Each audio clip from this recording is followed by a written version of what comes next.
Тук съм с водещия на подкаст Свръхчовекът с Георги Ненов. Как избра да се казва по този начин? Всъщност идеята за подкаста дойде от мой приятел, който се казва Стилян, и когато на мен в главата ми вървуваха идеи, а той каза: не, твой подкаст ще се казва Свръхчовекът с Георги Ненов, и буквално то така залепна на идеята за самия проект още преди 9 години.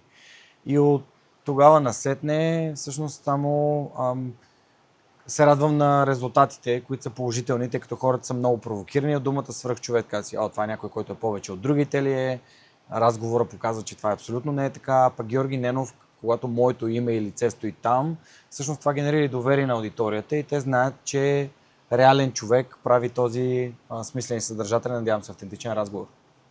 Много интересно. Кои са най-интересните теми за теб, свързани с гости, които си канал? Имам любим цитат в такива въпроси, който идва от моя любим писател Иво Иванов, автор на Кривата на щастието. Той казва, че според него във всеки един от нас има неразказана история.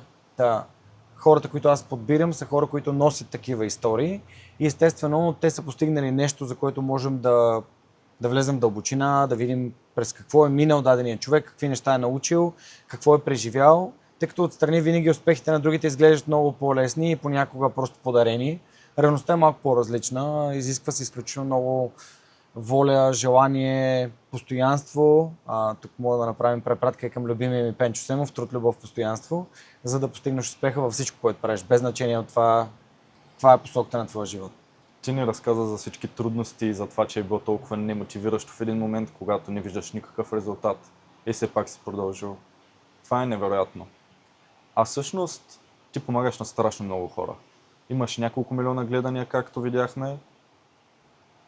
С какво разбираш, че помагаш на хората? Случва ли се често да те спрат? Да, много често ми се случва да ме спрат хора на улица. Даже вчера, по време на 35 годишнината на германското единство, бях на специален прием, организиран от немското посолство, и там дойде една млада лекарка, която каза, че е живяла, учила в Германия, се е върнала и ми сподели кои са любимите епизоди и какво си е взела тя за нейния собствен живот. Това е един от начините. Другия начин е през Инстаграм, когато млади хора като теб ми пишат. Едно от любимите ми съобщения идва от Мина, преди около 3 години го получих, и то гласеше, че в истинска нейна мечта се е превърнало бъдещето и гостуване при мен. Да давам такъв смисъл и цел в живота на моите хора, и то без това да ми е самоцелно, е много удовлетворяващо, защото всеки открива за себе си това, което смята, че е важно, интересно и смислено. Обикновено това са двата най-лесни начина да получа обратна връзка, която наистина ме зарежда. Естествено, както при всичко останало, правенето на подкаст изисква време, изисква да го отгледаш. То е малко като гледането на градина. Трябва да посееш ни семена, но да се грижиш за тях, защото не можеш да започнеш веднага да береш плодовете.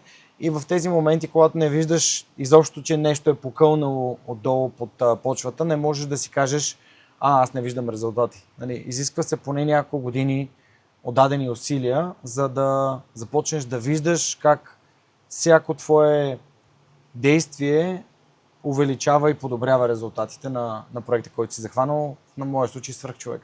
Наистина невероятно сравнение с това, че като посадиш дърво, трябва да минат няколко години преди да почнеш да имаш плодове от него.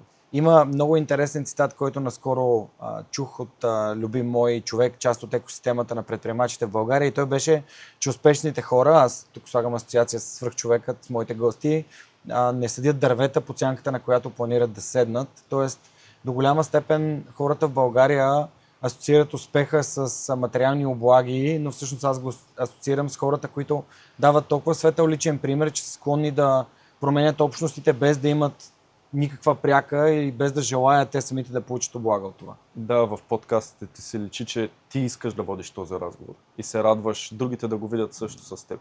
Подбора на гости е много труден и всъщност, особено в света, в който живеем, в който всеки е медия и върлува това публично обожание на хора, които в реалността не изглеждат по този начин и не се държат по този начин. Този подбор на гости е изключително важен, защото нищо не ме мотивира повече и не ме държи толкова отговорен, колкото доверието на моите последователи, на хората, които си отделят часове наред от времето, за да слушат смислени разговори, а не буквално клишета.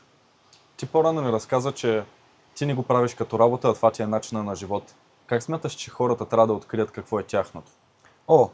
Отговорът е много прост, но резултата понякога изисква години усилия. Отговорът е да пробваш неща, които са ти любопитни, които са ти интересни. Спомням си, когато бях малък, знаех, че искам да играя в футбол, искам да се занимавам с различни неща и съм пробвал различни спортове, за да стигна до това, което е моето. По същия начин хората пробват дадено нещо, дават си период на време, в който да се посветят, за да видят дали резултатите са такива, каквито те очакват. И в крайна сметка всеки има право да каже: да, проверих, това не е моето нещо, но и да, проверих и това със сигурност е нещо, което бих правил до края на живота си. На мен ми изискваше няколко опита, проби, грешки, което според мен е съвсем нормално и част от живота. Също така никой не знае дали след една година няма да каже: добре, 10 години свръх човекът стигат. Може би ще поема в друг кариерен път от сега нататък. Но може би затова живота е толкова хубав, че има възможност да си избираш и си промениш посоката по всяко време. Благодаря ти много за разговора и за съветите за всички млади, които слушат, а и не само. Благодаря много за гостоприемството в Габрово. Нямам търпение да се върна пак. Планирам да направя цяла ученическа подкаст академия тук за младите хора в града. Благодаря ти. И аз.